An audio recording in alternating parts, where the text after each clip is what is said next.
Yes, guys, and we're back. It's Newcastle Rebuild, episode 2.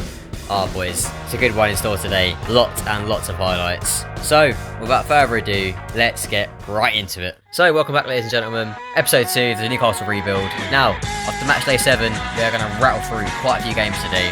Quite a lot of highlights. Up first, off to the Theatre of Dreams, we got Man United. This is going to be a big test. A very, very big test. Theatre of Dreams doesn't get much bigger than this. Massive game. We've started the season quite strong. We've got to be right at it with these lot. Even though United may not be great in real life, on FIFA they're still an amazing team. As the game was going on, not really much happened, not gonna lie, it's quite dead. Early doors, Rondon had a good effort. Should have had a penalty. I mean, it's stone wall, look at it. Clear as day. He's not won the ball, he's just flattened the player. Outrageous. Christian Atsu should have put that effort away there. But then, 2 minutes later, we were all over him. United didn't know what to do with him. Atsu found himself in loads of space.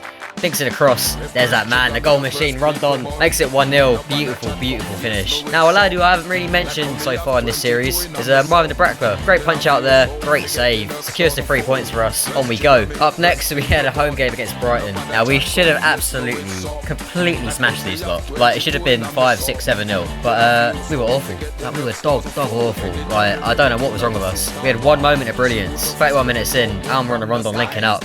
Smashes it into the roof of the net. Luckily, we secured the points. Up next, we had Southampton. And once again, slow start. 15 minutes from time. Perez gets taken out. Stonewall penalty. Finally, this one gets given. Now, I've got a rule with penalties. The player wins it, he can't take it. So, Perez, he gets shoved off. Rondon steps up. Going to absolutely smash it. The keeper makes a great save. Resulting corner. Schlar heads it in. It's another 1-0. It's another clean sheet. It's another 3 points. We're not playing particularly well, but we are picking up points. And we are keeping clean sheets. So I can't really ask much more of the lads.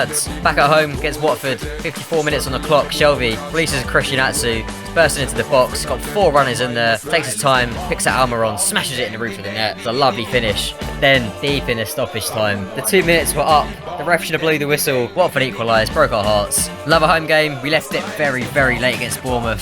Rondon got 1.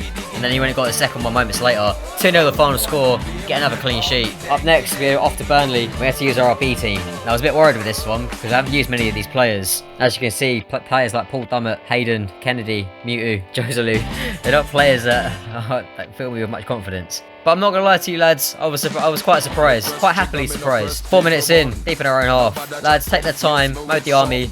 Plays a little 1-2 with Joselu, smashes it into the back of the net, puts us 1-0 up. Down in the second half, Burnley were offering nothing. I don't know why they were playing for a point at home, even when they were 1-0 down. It's like they didn't understand the rules. Matt Ritchie whips in a cross, gets smashed across the face of the goal. Joselu gets his first goal of the season. 2-0, it's another clean sheet. It's another good result. But now, we had their pace setters, Everton, undefeated in the league so far. This was going to be a proper big test. Away as well. Went with the back with the first 11. 4 minutes in, Pickford launches it long. We win the ball. Falls to Almiron, has one stride, as a go from distance. Pickford, it's just a sighter, Moments later today, had another go. Pickford catches it quite easily. Now, after dominating the opening phase of the game, Everton showed us why they're undefeated. It's a good bit of play here, can't get near him. Sigurdsson whips in a lovely cross. Bernard unmarked, back post, 1-0. Brutally unlucky to go in, 1-0 down at half time. They dominated possession, but that was pretty much the only chance they created in the first half. I felt like we were in this game. We had to show something more. We had to do more. Just over the hour mark, from the goalie, ball finds its way to Key, gives it into Almiron, holds it up, gives it to Shelby. You can see the runner. He's played him in. Rondon. How about that? What a finish that is. Unbelievable strike. This guy is unbelievable. I just love having him in my team. He's a quality player. 15 minutes from time. Save of the season? That definitely is worth a point.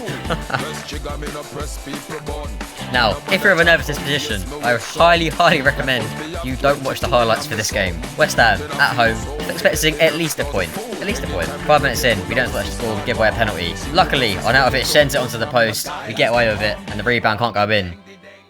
But then, yeah, I mean, I don't know what happened, lads. Oh, it was awful. So bad. I think it could be the worst game of FIFA I've ever played in my entire life. At home, getting smashed 4-0, not having a single shot on target. Oh my god, it was so bad. It's not a laughing matter, really. I mean, the players on average were like under 7 for a match rating, which is just awful. I mean, certain players had like 1 pass in the whole game. So, putting that game behind us very quickly, let's see where we are on the table. 15 games in, 31 points. We are joint second pretty much, only away on goal difference. 2 points behind Spurs are at the top. Lads, I've got to say, this is a very, very promising start to the season. We've already got a 5-point gap between us and 6th, so it's looking like we are definitely hitting the ground running. We are picking up the results. If you take off them 4 goals we just conceded against West Ham, we would have had the best defence in the league. So I am very, very happy with how we started this season. And as well as that, I've been simming the Carabao Cup games with the B team. And somehow these lot have managed to get to the semi-finals. So we're going to be playing against Palace over 2 legs in the next episode. Hopefully, we're going to have a shot at getting the trophy in our first season, which will be absolutely amazing. Well ahead of expectations. But we'll cross that bridge when we get to it. Now, changing our focuses, I've highlighted a few players on my radar that I'm interested in signing. Now, I do want a new centre mid.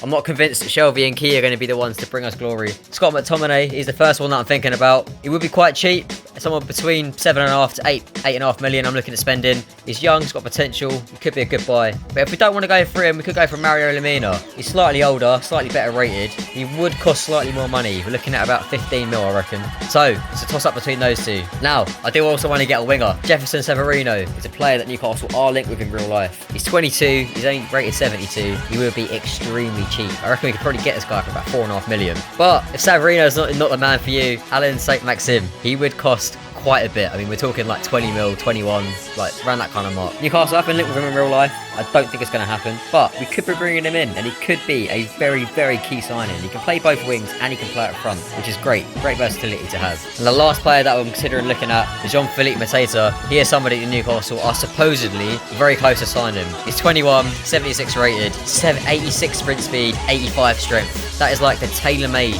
option of replacing our man Rondon when he goes to the end of the season, when he goes back to West Brom on loan. Unless, of course, we sign him. So, ladies and gentlemen, that's how we're going to end to episode 2. It was a very quick one, short and sweet today. Hope you enjoyed it. If you did, make sure you leave it a like and hit that subscribe button. It lets me know you want to see more of this content. I thank you for watching, and I will see you in the next episode. Cheers.